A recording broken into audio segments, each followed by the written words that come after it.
So we're told aluminium is a metal and that aluminium is used in power lines. One reason why aluminium can be used in power lines is because it's ductile. That means it can be drawn into wires. State one other physical property that makes aluminium suitable for use in power lines, and of course it is that it conducts electricity. The next part is to explain why metals are ductile, used to refer to atoms in your answer. That's pretty bad. It should say ions. So let me remind you, a metal consists of layers or rows of metal ions with delocalized electrons in between. And those layers of metal ions slide or slip over each other, which allows the metal to be drawn into wires and make it ductile. The metal ions are arranged in regular rows, which can slide over each other so the metal can be drawn into wires without breaking. It's crucial to add the last bit about without breaking. So next, aluminium oxide is the product of the thermite reaction. Identify the type of bond in aluminium oxide. Well, of course, that's between a metal and a non-metal, so it is ionic. So the thermite reaction can be used to join railway tracks together. Aluminium is used in this reaction to produce iron from iron oxide. So we've got iron oxide plus aluminium goes to iron plus aluminium oxide. And the question says, explain why this reaction is a redox reaction. And it's worth 4 marks, so we've got to make at least 4 statements. So of course, redox involves both reduction and oxidation. So that's the first thing I'm going to say. A redox reaction involves both reduction and oxidation. So that's given me 1 mark. The next thing is, what does reduction mean and what does oxidation mean? So remember, reduction, we can use oil and Rig for this. So reduction, Rig, is the gain of electrons. Reduction is the gain of electrons. So next, oxidation, oil, or oxidation is loss of electrons. So that's given me my 3 out of 4 marks. To get the 4th one, I need to say which species, which element is reduced, or of course which one is oxidized. And of course the only way to do that really easily is to be able to put the oxidation states above this equation, which really helps. So we've got a compound here, an ionic compound. So the charge on the oxygen ions are 2-, and the charge on the iron ions are 3+. Aluminium is an element. It doesn't have any charge at all. Its oxidation state is 0.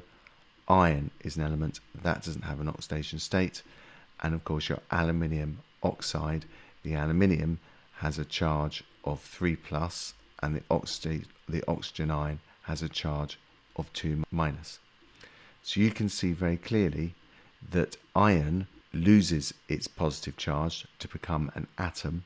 That means it has to gain 3 electrons. So it is reduced. Reduction is gain.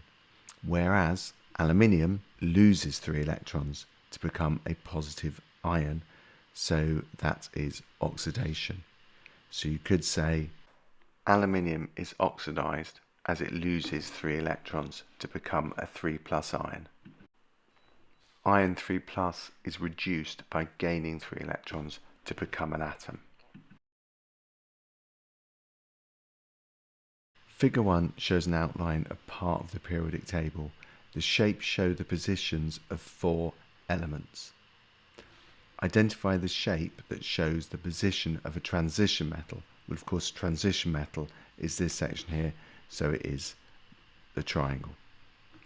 Identify the shape that shows the position of a non-metal with a low melting and boiling points in the periodic table. So, of course, low melting and boiling points are over this side. It's got to be the star will have the lowest because that is helium. Element X has the electronic configuration of that. And it says state what block of the periodic table where the elements can be found. Remember, the S block is here, the P block is over here, and the D block is in the middle. And the last electron in the outer shell of this element X is in the P block, P5, which is over here, so it is in the P block. Now you won't have that diagram in your exam, so you've got to remember where the D, S and P are in relation to your periodic table. Then it says the element forms the ion X minus. Complete the electron configuration of X minus ion. Now of course this is the electron structure for the atom, so it's going to gain an extra electron, which means that it will fill that P shell completely and it won't have 5 electrons, it will have a 6th in it. So your answer is 6 because it's gained 1 electron, and it will actually be over there. Figure 2 shows the relative melting points of some of the elements in period 2. Complete figure 2 to show how the relative melting points change from beryllium to nitrogen. So it's worth just looking over your periodic table. And let me remind you, lithium has strong metallic bonds, so it's got a reasonably high melting point to break them. Beryllium has got even stronger metallic bonds, so that melting point goes up. Boron is a giant covalent structure, so has very strong bonds, and carbon is also a giant covalent structure, and its strength of covalent bond goes up even more. So all you have to do is show that you understand that that will continue going up as you go along a period until you get to these nitrogen, oxygen and fluorine, which are simple molecules, and so you've only got to break the intermolecular forces between them, so they have very low melting and boiling points. So as long as you've got that going up to here, and when it gets to carbon you've got it going down to nitrogen, that will give you 1 mark for going up there and 1 mark for going down. It's irrelevant what those numbers actually are. Table 1 shows the atomic numbers and melting points of the elements in group 7. Explain why the melting point increases as the atomic number increases. Well, first of all, you will always get marks for thinking what are the forces or the bonds you are breaking, and if the melting point is increasing, then it means you're needing more energy to break the bonds or the forces. Now in this case it is intermolecular forces because these exist as simple molecules.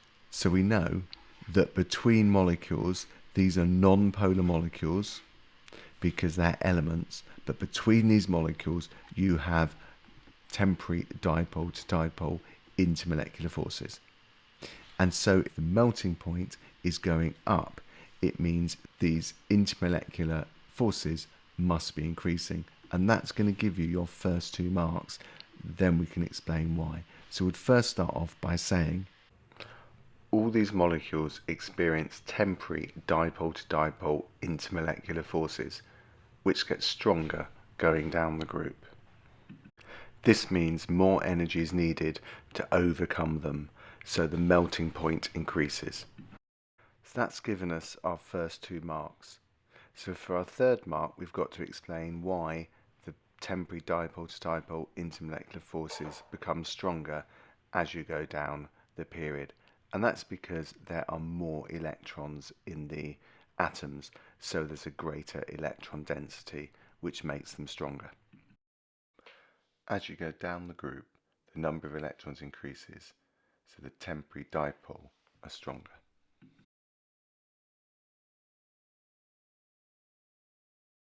Oxygen exists as the molecule O2 in the Earth's atmosphere and is needed for combustion.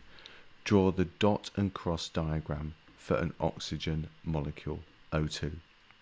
Show the outer electrons only. Well, we know oxygen is in group 6. And so it's got 6 electrons on its outer shell. And therefore it needs to share 2 electrons to become stable and have a full outer shell of 8. Which means it needs to make 2 covalent bonds.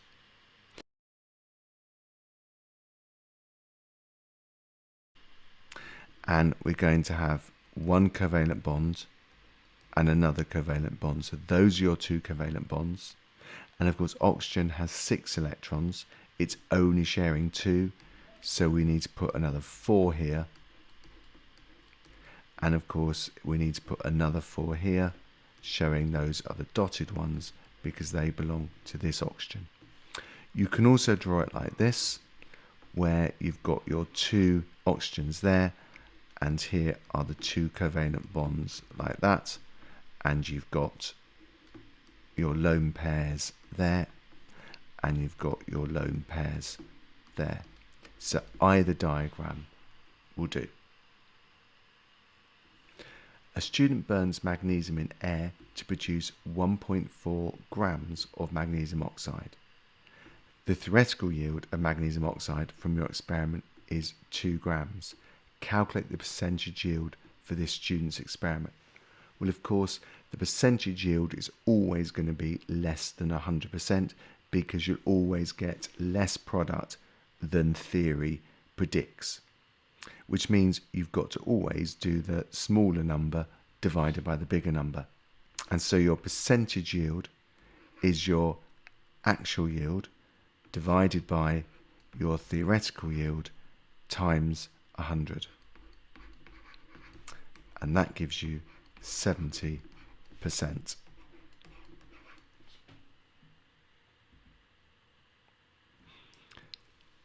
Magnesium reacts with oxygen to form magnesium oxide. 2.43 grams of magnesium was burned. Calculate the theoretical yield of magnesium oxide. So that means, in theory, how much magnesium oxide should we get out if we burn that much magnesium? So I always like to put my masses onto my diagram. So I've got 2.43 grams of magnesium, and I want to work out the amount of magnesium oxide. The next thing I think about is what is the molar ratio. 2 moles of magnesium react with 1 mole of oxygen to make 2 moles of magnesium oxide. So it is a ratio of 1 to 1. So key thing is, first of all, I need to know the number of moles of magnesium I've actually reacted. Then I'll know the number of moles of magnesium oxide. So we need to use this equation. The number of moles is the mass divided by the molar mass. So the number of moles of magnesium is going to equal the mass divided by the molar mass, which is equal to 2.43 divided by, and your molar mass you'll have to get from the periodic table, which is on the back of your exam paper. The molar mass is the top number in your periodic table, so that's 24.3. And that gives us 0.1 moles. Now we know the number of moles of magnesium, we now know the number of moles of magnesium oxide because it is a ratio of 1 to 1. So we now have to work out the mass of magnesium oxide, so we need to rearrange the equation. So covering up the mass, we have mass is equal to the number of moles times the molar mass, and the number of moles is the same, 0.1, and the molar mass of magnesium oxide we need to work out. So the molar mass of magnesium is 24.3 plus the molar mass of oxygen, which is 16. And that gives us 4.03 grams. So this is the last question on the paper, which is always worth 6 marks, and it's an extended writing question. It says a student collected some data about the atomic radius and ionic radius of 3 elements and their ions. Table 2 shows the data. and it says discuss the atomic radius and ionic radius data in the table 2. So I'm going to first look at discussing the atomic radius and then afterwards discussing the ionic radius. So let's just look at the atomic radius first. You can see that fluorine has a smaller atomic radius than oxygen, so it's getting smaller as you go along a period. But then we've been given sulfur, and you can see between oxygen and sulfur that the atomic radius is going up, so the atomic radius increases going down a group. And we're asked to discuss it, which really in this case means explain why it's getting smaller going along a period and larger going down a group. So going across a period, the atomic radius reduces because the valence electrons are more attracted to the nucleus, which brings the outer shell in. And that's because fluorine has one more proton than oxygen, so the nuclear charge on the nucleus is one more. So going along a period from oxygen to fluorine, the atomic radius reduces because the electrostatic attraction between the valence electron and the positive nucleus increases due to the extra proton. So that's covered going along a period. So going down the group, we can see that sulfur has a larger atomic radius, and that's because sulfur has an extra shell of electrons, and therefore it's a larger radius, but also the inner shells shield that attraction to the nucleus. So going down group 6, from oxygen to sulfur, the atomic radius increases because the number of electron shells increases. Also, there is greater electron shielding, reducing the attraction between the nucleus and the valence electrons. So now let's go on to look at the ionic radius. Well, first of all, you notice that for all of the elements that the ionic radius is larger than the atomic radius. Now remember, for a metal, it loses its outer electrons, so the ionic radius is less than the atomic radius because it's got one less shell. But that's not the case for non-metals. They fill their outer shell, so they still have the same number of shells. So why should the radius increase slightly?